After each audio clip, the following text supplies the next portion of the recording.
Siapapun yang menginginkan rizki tanpa batas dari Allah Subhanahu wa Ta'ala, maka masuklah pada golongan yang dikehendaki oleh Allah itu. Apa di antara sifat yang terdapat di ayat itu?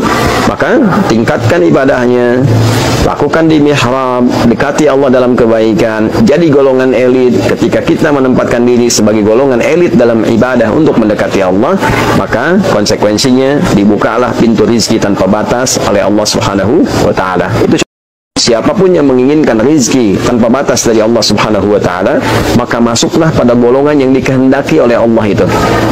Apa di antara sifat yang terdapat di ayat itu?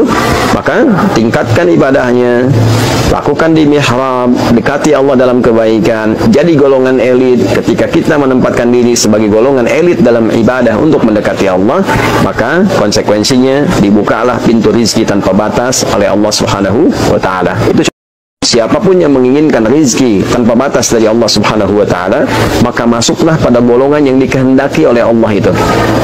Apa di antara sifat yang terdapat di ayat itu?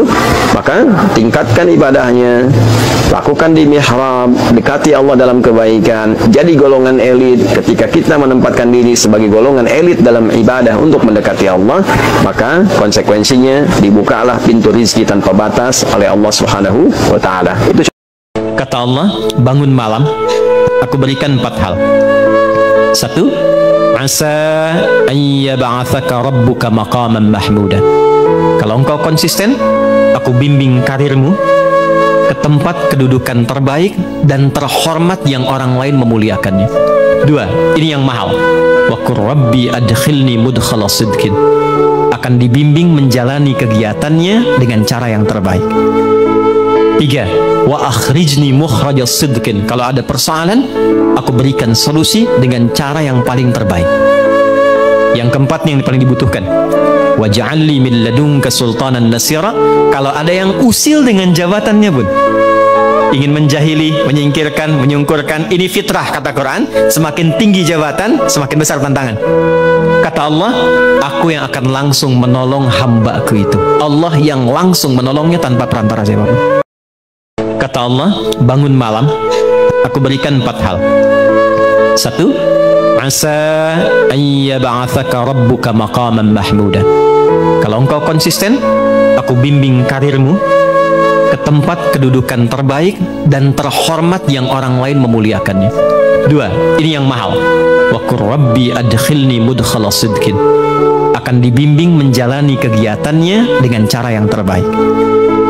3. Wa akhrijni mukhrajas sidqin. Kalau ada persoalan, aku berikan solusi dengan cara yang paling terbaik.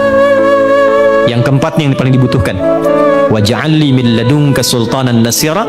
Kalau ada yang usil dengan jabatannya pun, ingin menjahili, menyingkirkan, menyungkurkan, ini fitrah kata Quran. Semakin tinggi jabatan, semakin besar tantangan.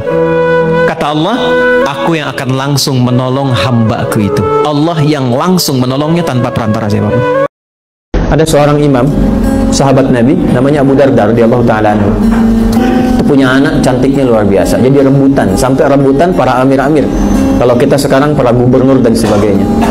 Ada anak seorang pejabat, pejabatnya kaya, punya kedudukan tinggi dan seterusnya, melamar. Anaknya ganteng. Saya tanya ibu deh, Bu, ibu kedatangan anak seorang tokoh, anaknya ganteng, orangnya kaya, segala macam aset ada, datang ke rumah ibu, melamar anak ibu. Diterima tidak? Masya Allah.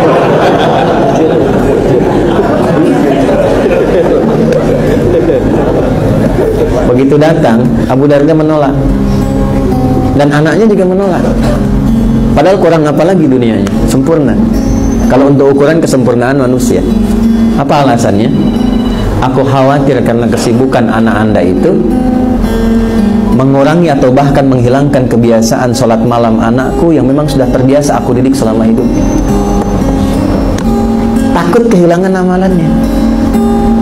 Karena ini orang dengan Quran jauh, sholatnya jarang-jarang, kebawa sifat perempuan kan nanti berkhidmat pada suami.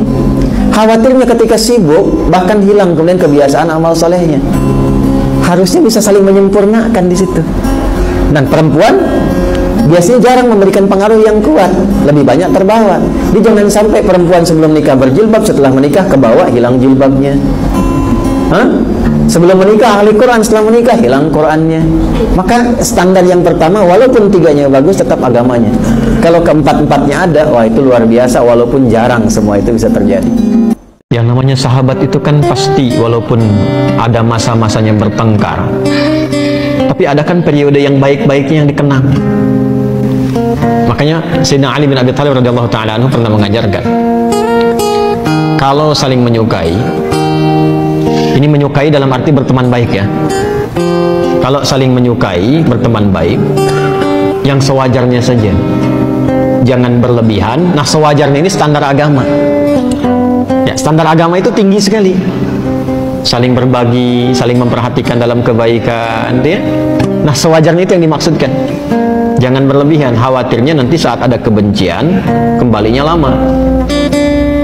Tapi kalaupun tak suka, jangan berlebihan. Siapa tahu satu masa ada momen pertemuan yang saling mengikat, nanti kenalannya lama. Yang namanya sahabat itu kan pasti walaupun ada masa-masanya bertengkar, tapi ada kan periode yang baik-baiknya yang dikenang.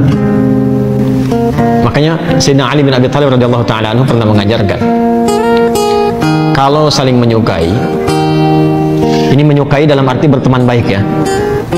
Kalau saling menyukai, berteman baik, yang sewajarnya saja, jangan berlebihan. Nah, sewajarnya ini standar agama. Ya, standar agama itu tinggi sekali. Saling berbagi, saling memperhatikan dalam kebaikan, ya. Nah, sewajarnya itu yang dimaksudkan. Jangan berlebihan, khawatirnya nanti saat ada kebencian, kembalinya lama. Tapi kalaupun tak suka, jangan berlebihan. Siapa tahu satu masa ada momen pertemuan yang saling mengikat, nanti kenalannya lama.